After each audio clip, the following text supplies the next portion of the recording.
Jim Irsay, white billionaire. I'm pointing that out because he pointed it out. Okay.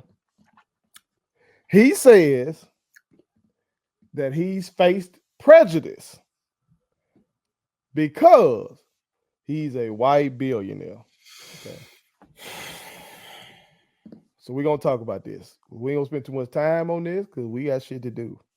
Okay, but we go talk about this and white billionaire victimhood in the United States of America. Okay, the epidemic of white billionaire victimhood. Okay, but before we do, make sure y'all hit that subscribe button. I am your homeboy. First, that is my brother Tim G. Jacob, the Honorable One, and this is the realest, most entertaining show in the game.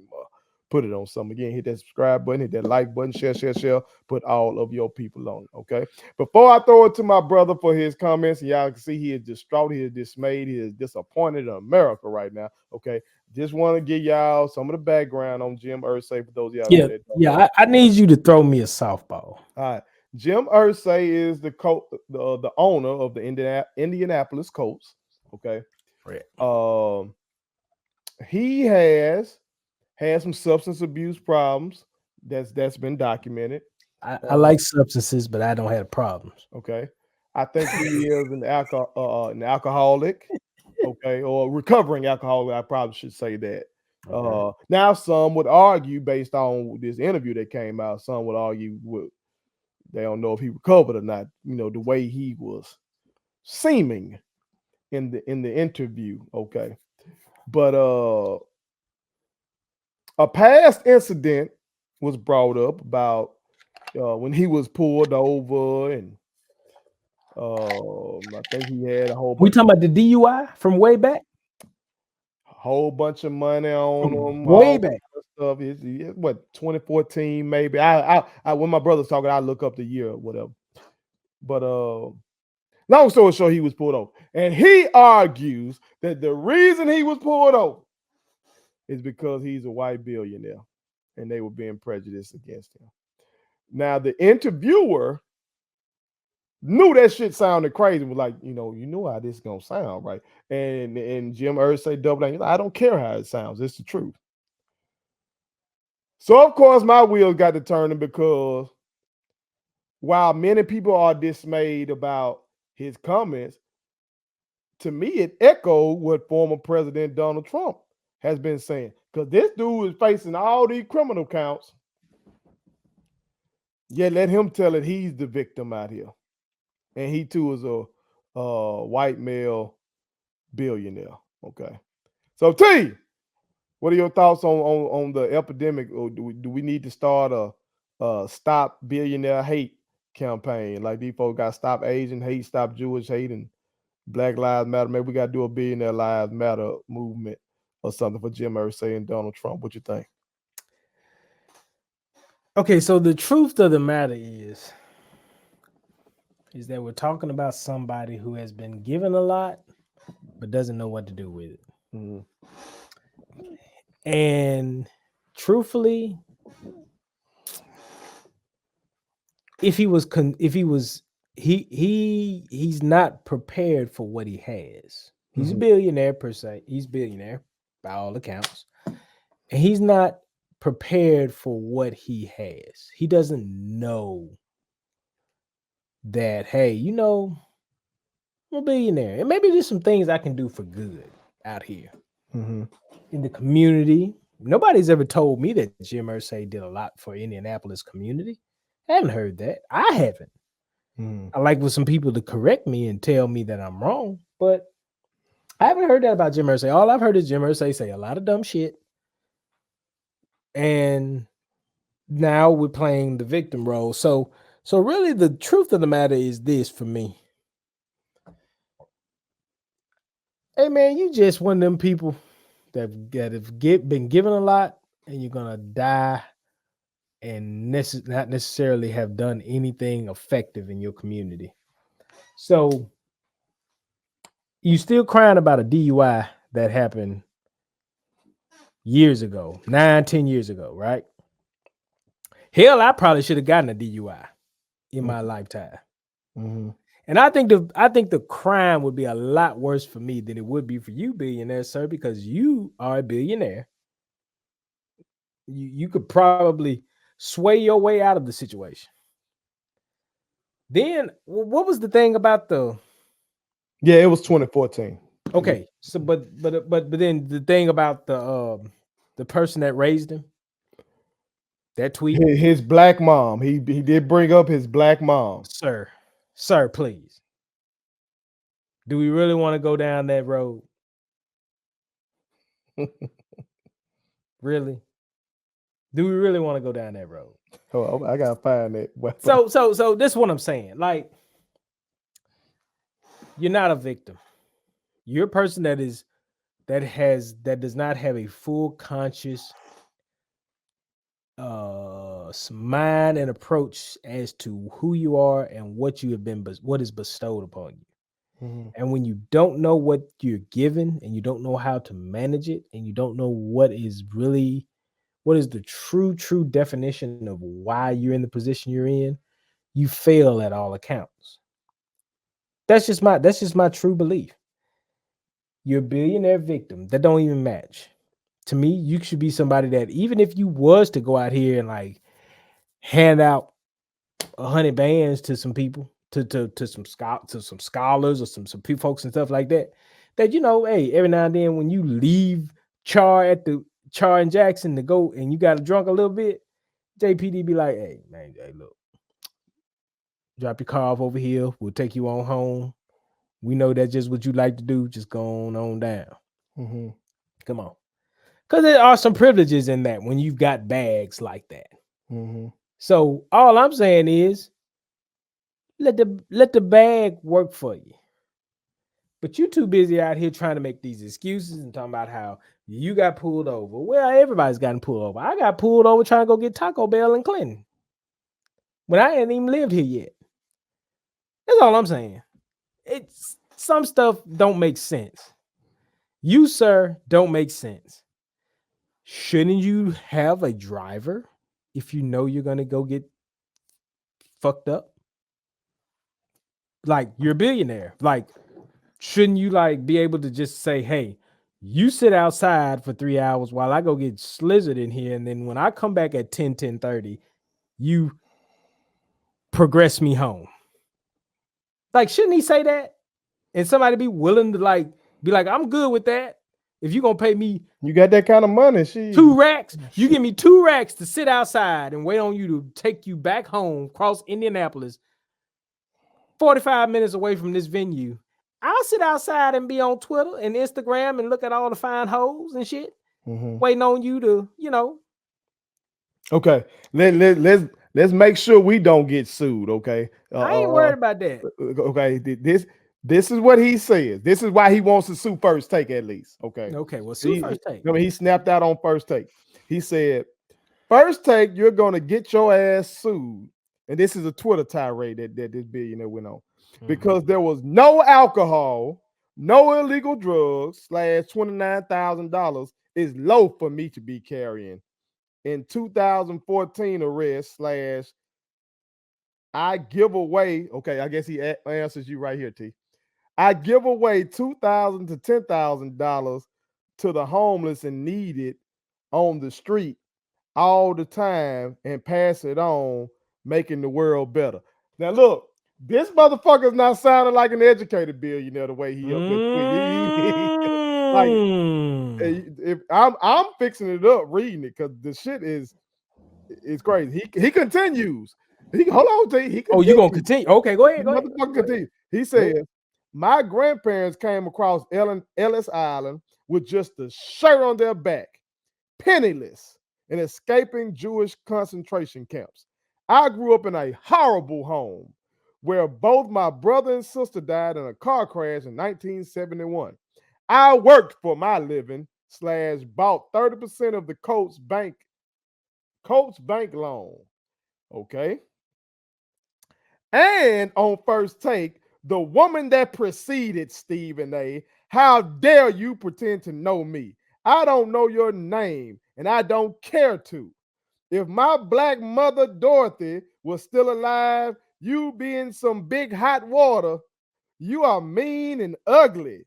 You're a nothing burger. Now, I think he was talking about the black woman that was on there doing the segment. See, like it was Stephen A., Mad Dog Russo, and this black lady. You told me her name before. Who? Kimberly Martin?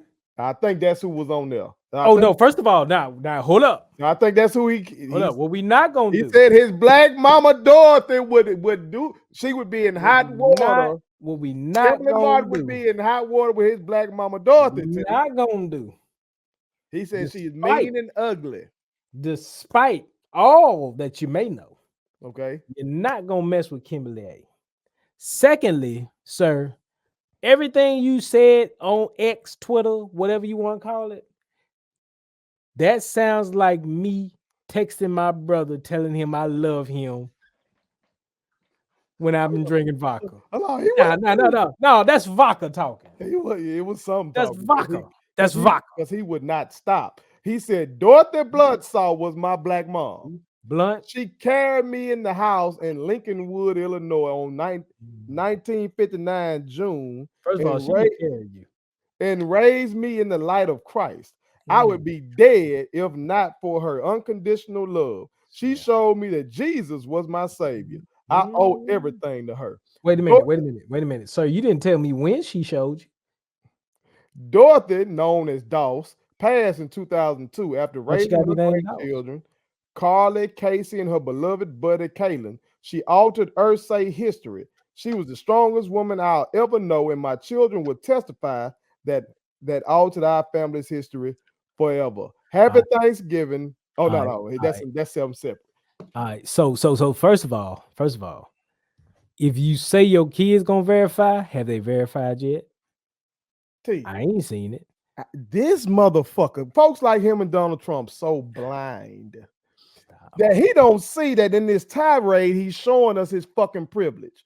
That you telling us that your grandparents came to this country dirt the fuck ass poor with nothing, penniless, trying to escape Jewish concentration camps. Okay, you telling us that you grew up at a fucking horrible home. Okay, clearly you telling us something was wrong with your ass, because if this black woman didn't save your fucking life, you'd be dead. Okay, you saying all that shit to us, but somehow you still fucking a billionaire.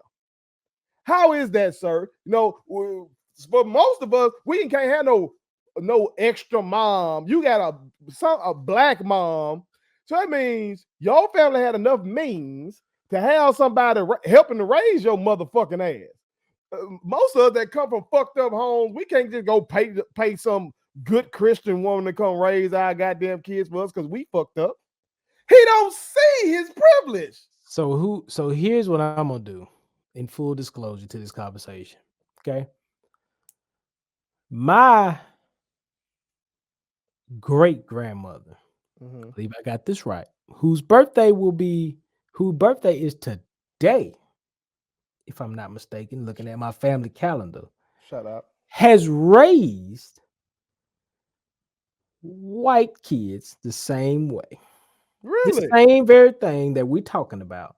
My great grandmother, Elizabeth, has done that. Okay. Now, all I remember was that if she had been all this that she was to you, then the consolation prize was not very great, because all I remember was a one bedroom house, brick constructed, very, very small. Let's just say under 1,000 square foot, just for safekeeping. But yet, the people that she raised, one of them was a school teacher that I'd come to know in my day and time, in my adolescence, in my teen years, whatever you want to call it, my teenage years. And I found the history behind all this. And I was like, well, damn. She sure as hell act like she don't know that this woman raised her. Because this was a woman that me and my father and my mama would go visit growing up, go see about right up the road from where I used to live and everything. So this stuff kind of resonates with me, because that's what I came up knowing, was coming to the door, knock, knock, knock. She opened the door because she could barely get around. staying right up the street from Mhm. the family house or the family land that she raised all these 4 kids for. Mhm. So, sir, don't give me the hall pass because somebody other unlike you came and did all this for you. Don't give me that. What is your true humanitarian spirit? And he thought Who are you? that since a black woman on TV was criticizing him, let me bring up this black woman who saved my life to counter the. You think, like, Did wow, she? Did she? Or is that just what people have, what your family, what your immediate family has told you? And therefore now you want to tell me that this woman did when really and truly she was gone by the time you really came to form and really understood what the dynamic of your family was. I don't know your family construct. You could be the baby of 6 siblings. well, what I take from it is he's such a damn fuck up that if it probably wasn't for a positive influence like this woman that he describing, he probably be even more of a fuck up. But the fact that he trying to use the fact that, oh, this woman raised me, he's using that in the defense of people on TV calling out him and his white privilege. Hey man, you But that's privileged in itself. hey man, look. We had drinks to drink. We drunk them, got drunk. That's what the great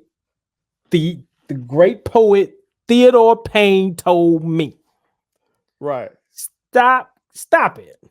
Hey man, if you like to drink, I can respect you more for being drunk, Then all being this a bullshit. drunk, and all that bullshit, than you getting offended about a DUI 9 years ago that don't nobody give a shit about. To keep it 100. Just keep it 100, Keep man. 100, man. I used to drink for real, for real. I was behind the wheel. I had no fucking business behind the wheel. Them folk ain't fucking with you because you know rich white billionaire, dog. Call me.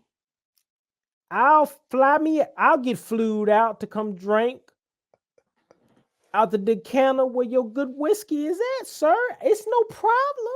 Right. Just be real with me. He acting like he fell off the wagon. He act like he was a little sauced up in the damn interview. He was. His tweets were sauced up. Oh no, them tweets. Again, y'all can look up the tweets. They still up. If y'all go see how they just were, it was like the punctuation was crazy. Thank you. And all that shit. Like y'all can go check that out. Okay. Thank you. He's wilding. He's wilding. But that's where we are right now, where you got this billionaire fuck up of the owner of the Indianapolis Colts. He claims he's a victim. You got this multi-time indicted motherfucker who just got a standing ovation when he went to the South Carolina game. That's how privileged he is. This motherfucker can get he was found civilly liable in a sexual assault case. He's been on tape saying grab women by the pussy. Okay. The motherfucker that been indicted by everybody except for me. Okay. And he walks onto a college campus in a college football game where people supposed to be, and this is an athletic event, okay, but still it's a college campus, supposed to be educated. And the motherfuckers are cheering for him. And he think he a victim around this bitch. Mm-hmm. This is where we at, America. That's where we at. You're very unserious, America. You're very unserious. Yeah. Do better. Do better.